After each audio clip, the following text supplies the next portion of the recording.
Voilà, alors je vous reprends. Donc ça y est, on est à l'atelier. J'ai mis le patient sur la table d'opération. Donc le setup moteur, il est très simple parce que j'ai voulu cette mob proche de celle qu'on utilisait quand j'étais jeune pour aller au lycée. Voilà, une petite mob qui pourrait servir tous les jours pour aller au lycée. Bah évidemment qu'à l'époque, exemple, on n'avait pas d'amortisseur Omega, hein, on n'avait déjà pas les sous à mettre là-dedans. La marque Rennes c'était Fournales ou alors Paoli, c'était un petit peu moins bien, bref. Il y avait du Marzo et compagnie, mais bon, on n'avait pas les sous pour rouler tous les jours avec ça. Donc là, il y a quelques petits sacrifices à des produits qui existent maintenant, qui sont des produits sympas. Si on prend le coup des Omega, je trouve satisfaisant pour le tarif. Mais je veux de manière générale que la mob elle soit assez proche de ce que j'aurais pu utiliser pour aller au lycée à l'époque. Donc la partie moteur c'est quoi? Ben tout simple. Cylindre 3 transferts, voilà, on va le voir mieux. Voilà, cylindre 3 transferts Carenzi, origine Amazon, 50 €. Vous pouvez aller vérifier. Allumage, j'ai retiré le cache volontairement. Allumage d'origine avec un CDI d'origine, rien de particulier. Une petite culasse Malossi sans décompresseur, 49 cm3, tronconique. Bas moteur, strictement rien que de l'origine et rien que de l'origine, je le jure. Avec un Villebrequin Airsal compétition. En fait, il a de compétition pas grand chose, si ce n'est qu'il est équilibré, avec des trous faits dans les masses et un bouchonnage par des petits bouchons en alu, je crois. C'était pas mal pour un test. Je vais voir. Ça fait aussi partie du test. Voir ce que ça encaisse, ce que je peux lui mettre avant de le prendre dans la figure. Dès l'ortho de 17.5, pipe d'admission adaptée, des clapets plats à l'autre bout. Et puis sur le plan de la transmission, initialement c'était embrayage et variateur d'origine. Et puis là j'ai décidé de monter un variotop, une poulie, tout ce qu'il y a de plus standard, et transmission, donc à la base j'étais en 11,56. Et les derniers essais, là j'ai fait des essais en 11,60. Le setup, oui, le setup se complète par quoi aussi, l'air de rien, par un échappement. Est-ce qu'on va parler de ça? L'échappement, c'est un échappement fait maison. De codes que j'utilise depuis longtemps, qui sont des codes qui fonctionnent bien de manière générale, qui s'adaptent à peu près à tout. On avait un setup qui marchait bien en premier temps, et puis j'ai décidé de l'ouvrir et de le pousser encore un petit peu plus loin, avec des diagrammes un peu plus méchants. Là, on est à 129-189 dans un cylindre d'origine. Et du coup, je me suis retrouvé avec un moteur qui accélère, soit certes un peu plus tard, mais plus brutalement qu'avant. Mais surtout un moteur qui est pas ultra puissant parce que j'arrive pas à tirer une Vmax suffisante. Donc ça veut dire que comme ce qui conditionne la Vmax, c'est la puissance moteur. Il est pas assez puissant, notamment parce que il n'arrive pas à tirer, je le vois, à tirer le variateur complètement jusqu'en haut. Alors avec la courroie Malossi qui est conseillée dans ce montage-là, on peut pas de toute façon monter la courroie jusqu'en haut de la plage du variotop. Il fait 115 ou 114. On peut pas hein, avec la courroie Malossi, on peut pas. Mais on peut. Il arrive à la monter hein, la courroie, mais on doit pouvoir encore grappiller un petit quelque chose. Et puis la deuxième chose qui me fait dire qu'il n'est pas suffisamment puissant, c'est évidemment la Vmax. C'est-à-dire que si je rallonge la transmission, que je me mets en 11,56, le variateur là-bas monte moins haut et je prends... Si je me mets en 11,60 ici, le variateur monte plus haut, le moteur prend plus de tours, un peu plus de tours, mais je suis toujours à... Si j'ai le courage dans le montage, je vous ferai des copies d'écran des relevés GPS. J'en conclus que quoi? Que certainement, j'ai fait 1000 essais. Hein. 1000 essais, j'ai essayé clapet, donc j'ai affiné les réglages carbu, j'ai essayé clapet, j'ai essayé différentes avances. Je suis assez certain de mon setup moteur, puisque ouais, 129, 189, taux de compression, je suis un tout petit 13 à 1. Le squish, on en reparlera, mais c'est pas hein, selon moi, là, à la phase où j'en suis, c'est pas encore tout à fait déterminant. Il est pas déconnant. Je dois être à 10 dixièmes, un truc comme ça, 10 ou 11 dixièmes. Bon, c'est pas optimisé. Mais déjà, le rapport volumétrique est pas dans les chaussettes. La conicité entre le squish et le piston est respectée. Hein, on est divergent, il n'y a pas de problème. On n'est pas en contrepente. Donc, de ce côté-là, ça m'affole pas. J'ai fait différents essais avec des brides d'échappement ici sur le tube de fuite. C'est d'ailleurs des résultats qui sont assez étonnants, assez parlants. Des fois, c'est même contre-intuitif. Des fois, on se dirait à l'intuition, tiens, ça va plutôt marcher comme ci ou comme ça. Bah, les chiffres te donnent tort. Moi, j'ai plutôt une tendance à croire les chiffres. Donc cet échappement, c'est un échappement que j'ai fait maison, parce que depuis toujours je fais mes échappements maison. C'est né d'une époque où on n'avait pas les sous de s'en payer, et puis qu'on trouvait que les pots du commerce marchaient bof. Du coup, depuis 35 ans, je fais mes pots moi-même. Donc là, c'est une remise, hein, c'est mon premier pot, le premier pot que j'ai recommencé. Le dernier, c'était il y a 35 ans en arrière. Il fonctionnait vachement bien avec le premier setup où on était à 100, je sais plus quoi le diagramme, 122, 184, un truc comme ça. Non, 122, 181.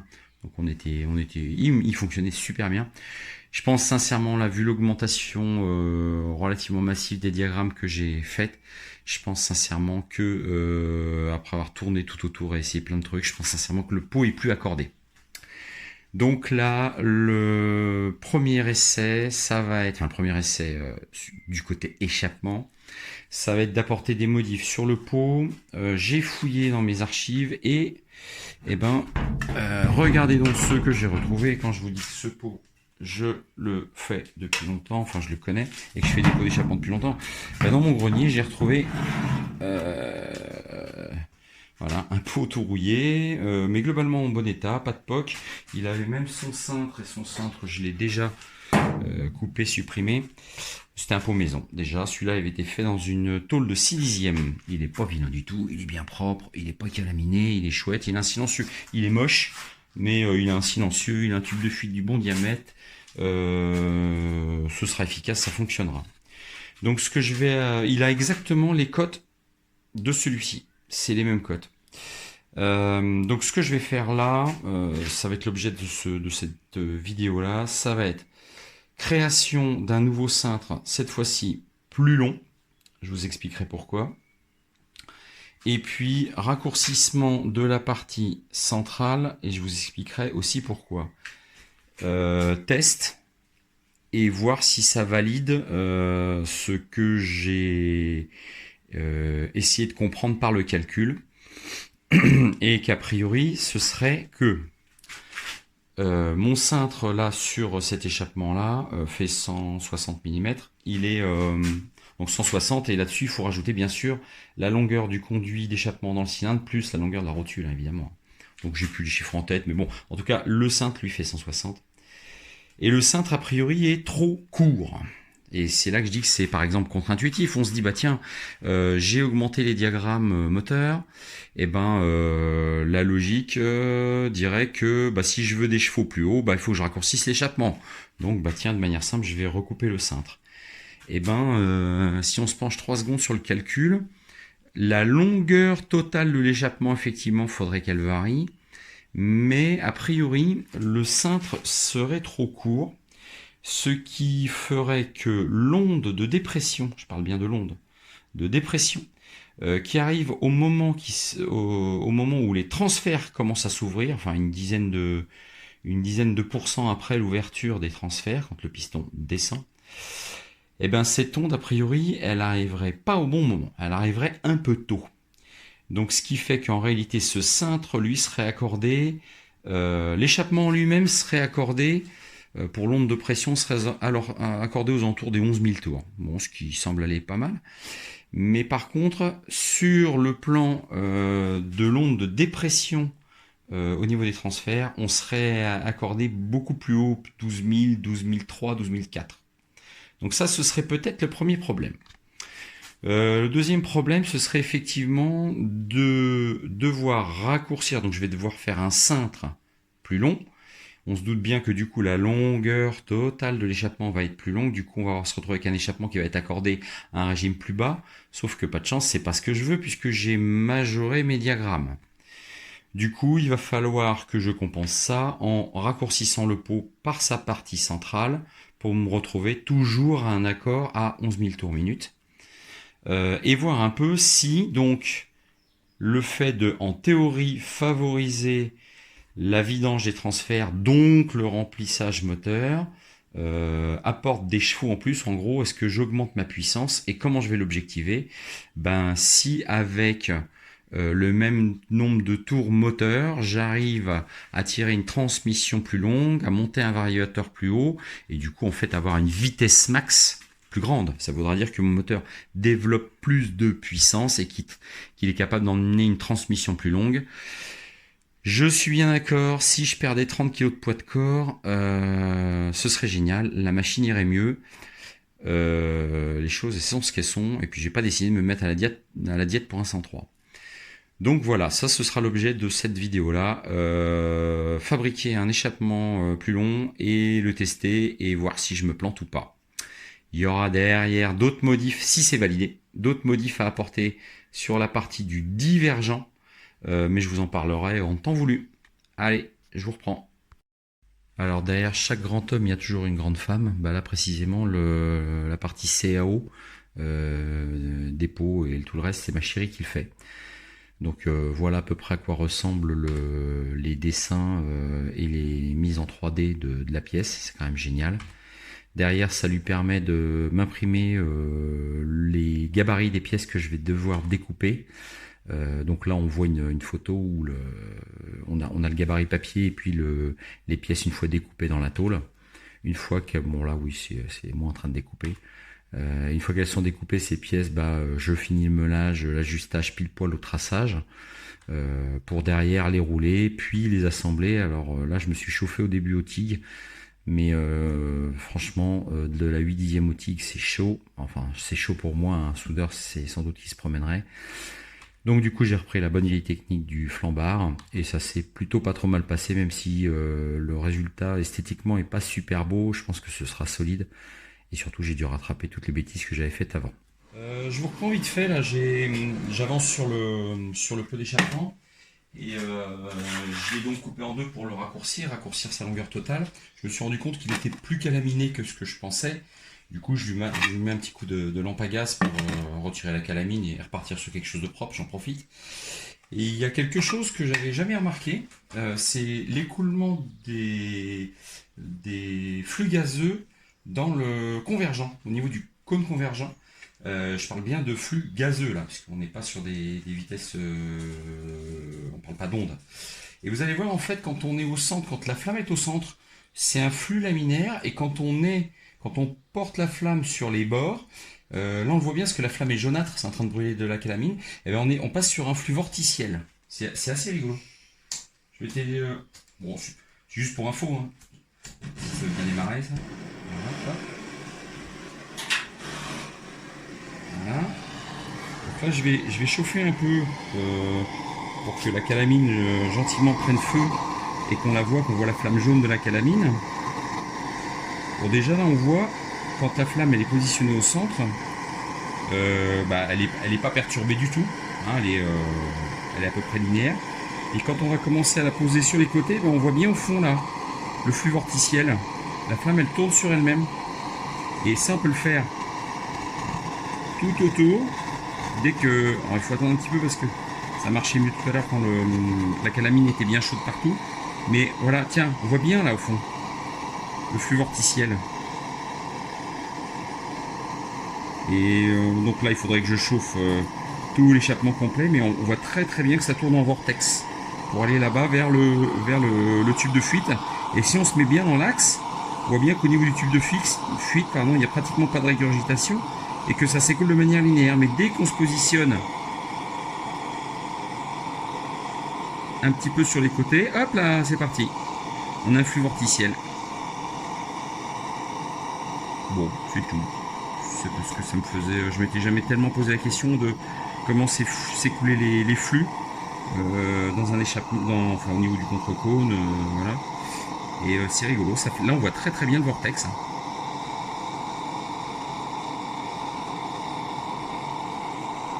Bon, voilà, c'est tout. Bon, bah voilà les gens, ça y est, c'est fait.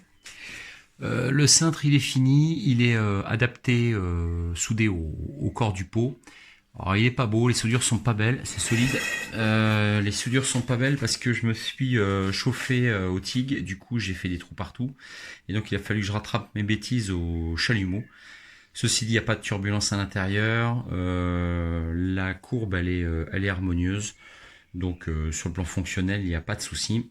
Il faut ici que je fabrique autour une bague à venir braser ici, qui viendra, elle, s'emboîter dans la rotule.